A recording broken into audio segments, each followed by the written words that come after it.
Welcome back to Consider This. Melisa and Sharaad here with you.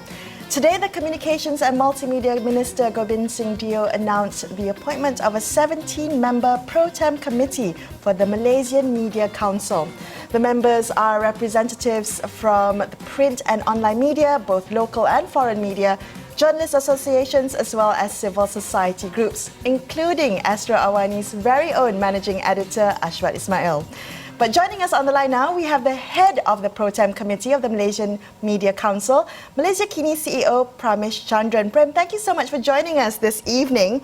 Now, if you could begin by telling us exactly the objective of the Malaysian Media Council. What exactly is this council's raison d'etre?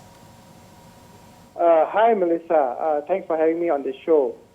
The idea of the Media Council is to form a self-regulation body so that instead of the government regulating the media, for example, through the Printing Presses and Publications Act, the media industry itself will introduce a form of self-regulation, introduce a code of conduct, introduce a complaints procedure, and other instruments that can enhance the industry in terms of its independence and professionalism. So that is the overall objective of establishing the Malaysian Media Council. Now, Prem, one of the issues or comments that made about the Media Council has been a long time coming. Could you tell us what were the contestations, or what were the debates about when trying to establish this council? Was it the model? Was it the question of the powers of the Media Council, and so on and so forth? What were the key issues that were stumbling blocks to early establishment of this Media Council? Well, the discussion around the Media Council has been happening for many years, in fact, many decades. But the Pakatan Harapan government in the manifesto promised to establish some sort of Media Council and move away from the censorship of the media. So, in a sense, the new government has backed these changes. Definitely, there are discussions about the composition of the Media Council. How many people who would represent and other means. Obviously, there are current laws like the Printing Presses Act and other laws that introduce a certain amount of control. The question is that how do we do away with those laws? What other provisions in those laws need to stay or go somewhere else? And a big concern about the question of enforcement. Like what if media publishes something which perhaps is not in line with the code of ethics or code of practice? So how would the concerns of the Home Ministry or the National Security Council be managed? So these are some of the issues that the Media Council will have to grapple with in terms of taking views from all the stakeholders on board to making sure that the industry is independent, at the same time takes on board the concerns coming from all sectors. Okay, Prem, so as head of this pro-tem committee, could you tell us how you view self-regulation? What exactly does this mean through the perspective of the Malaysian Media Council? Well, many countries have a media council, so it's not something abnormal, and they're actually models that we can follow and use. In fact, Indonesia has got quite a good media council model. So there are lessons to be learned elsewhere. I think at the end of the day, if the industry itself is able to form some sort of self-regulation, what does the industry think about the independence of media? How do you look at balance, accuracy, fairness, including not just in the private sector media, but also within the publicly owned media such as RTM and Bernama, then I think we can successfully move forward and create a very robust and independent media environment. Prem, I imagine you have a lot on your plate, or the council will have, the pro-tem committee will have a lot of its plate in terms of all the issues that you already outlined. But what about the question of ownership of media? We have a concentration of ownership in the hands of a few big companies. That impacts the democratic nature of the media in the country. Is that something that the pro-tem committee is going to be looking at? There have been some representations along those lines. Some groups have said that perhaps media should not be owned by political parties. But that's something up to debate. I think again, there are various models all over the world, and we'll have to look at it in our context whether that is suitable. So that will definitely be discussed. But I can't say for now how that discussion will take place. Okay. Well, my final question to you, Prem, is that with this council now, will this mean the end of government censorship of the media? Well, we definitely hope so, that there is much more independence and that the government will not interfere and censor the media, but that the media will self-regulate and be able to, among ourselves, decide what is proper and what is not proper.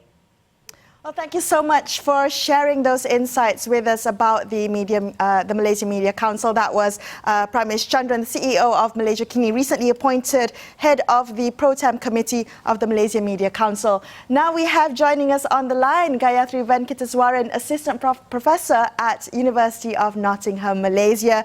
Good evening, Gaya. Thank you for joining us. Now, what did you think about the announcement of the composition of the committee, the pro-tem committee of the Malaysian Media Council? Do you feel like all the stakeholders were represented? Good evening, Melisa, Sharaad. Well, I think it's at least in terms of moving forward as a working group. I think it's a good starting point, but I also think that actually there could have been a bit more room to sort of include a bit more civil society representation, because I think it's important to also think that the Media Council is not only a media issue. I know at the same time it's also a first experience for a lot of us in Malaysia, but I think had there been opportunities, and we hope that we can raise this also within the pro-tem to say that I think having a bit more civil society scrutiny and participation would also help steer the discussions about the Media Council a little bit more solidly. Because, again, the Media Council serves a certain purpose, which is also to raise public sort of confidence, in the media. So having that external eye sometimes from outside the media is quite an important thing to have. Guy, we could also focus on the public, as you mentioned just now. It's not clear to me, and I think to perhaps other observers, that the public itself knows and quite has the vocabulary to deal with a mechanism like that. We have had in the past various groups, civil society groups, if you like, coming up and demanding censorship of media organizations, of individual authors or writers. There is a tendency in society to want to shut conversations down. How do you think the Media Council is going to deal with that end of civil society that in fact isn't particularly democratic?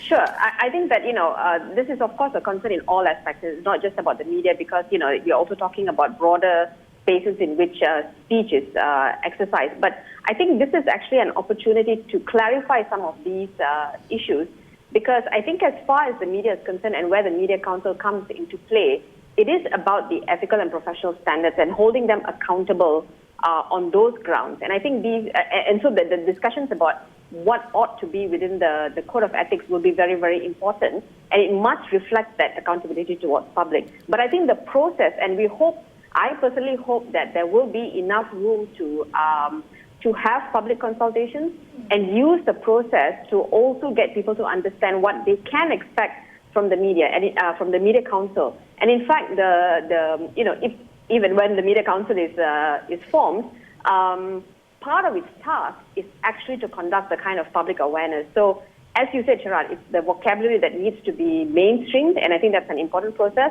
I mean, we see that, with Suhakam, for example, it's taken time, but I think that language slowly gets in, and it's basically our responsibility as well to mainstream those expectations. Now, can we deal with the sort of demands for censorship? And I think this is where, when complaints do come, for example, the adjudication or the mediation process, in fact, also allows for that kind of discourses. And by publishing some of these discussions, I think it could sort of, contribute towards understanding better and sort of separating what are, in fact, quite illegitimate demands when it comes to free speech and free media. So do you think, Gaya, that this could raise journalistic standards overall? I think on its own, the Media Council is, of course, not the sort of solution on its own, because I think there needs to be a lot of also focus within newsrooms, right, within the media as well, where they can, in order to actually mainstream it within their own employees and provide the support. So I think it's one thing to say okay, here we have standards, everyone should abide by it, and if you don't, well, then be prepared to receive complaints. But then you can't not equip the journalists with the kind of, journalists and editors, with the kind of capacities and the ability to also gauge what are some of the lines that they confront with every day and what they can also use to equip themselves. So on its own, I think it's not enough, but I think in the process of setting it up, it should also consider how journalists are provided the kind of training within their newsrooms. Maybe the council looks at how it can organize, some kind of capacity plan. That was actually one of the issues also discussed. You can't just say, okay, now you're going to be tested, but then we're not giving you anything to equip yourself to prepare. So I think indirectly, it can actually raise the standards, but we need to also provide the kind of support for journalists, editors, and publishers, in fact. Right, well, thank you so much for speaking with us tonight, Gaya, and sharing your insights on the Malaysia Media Council. That was Gayathry Ventiteswaran from University Nottingham, Malaysia. We're going to take a quick break on Consider This, but we'll be back with more, so stay tuned.